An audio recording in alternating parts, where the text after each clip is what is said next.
គេថាដល់រឿងបុប្ផាបានឃើញតលភ្នែកការីក្នុងចិត្តកាឥតមានមេឃមានក្លិនចំឡាយតាកាឥតមេឃដើមដោះឯណា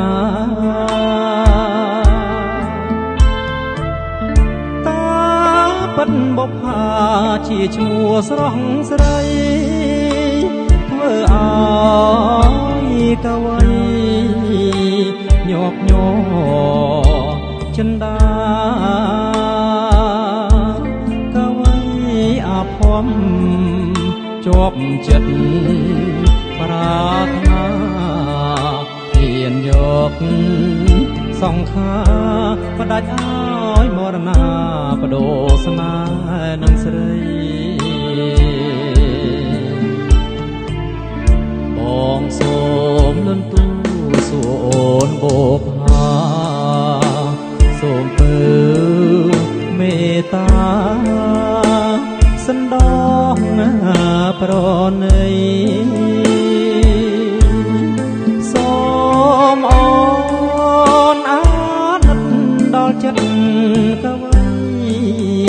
ទុះរូបបងស្អីក៏នៅតែស្ម័គ្រក្នុងនាមចិត្តប្រុសដែលស្មោះដូចបងអោបការទាំងតងលើទ្រង់មរណៈនៅមុខភ្នោបងចាឈ្មោះវលាក់ហារូបបងស្ម័គ្រចង់នៅរួមរាំងនឹងអូនបុប្ផា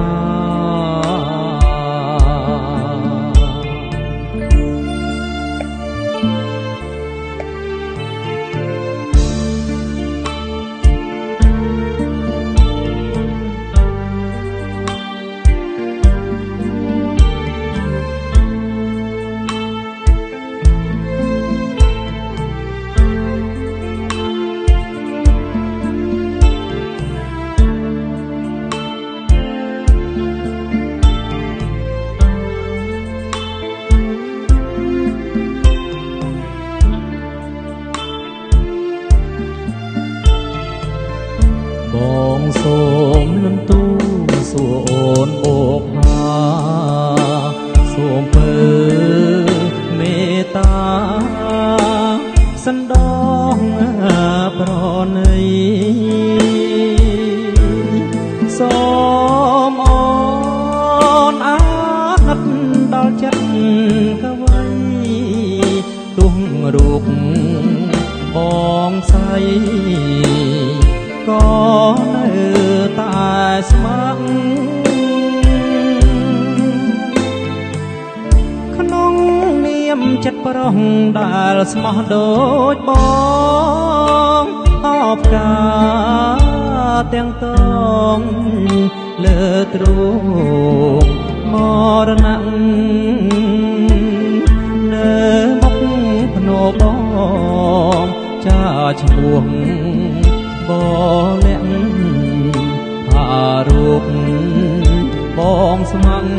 ចង់នៅរួមរាំងនឹងអូនបុប្ផា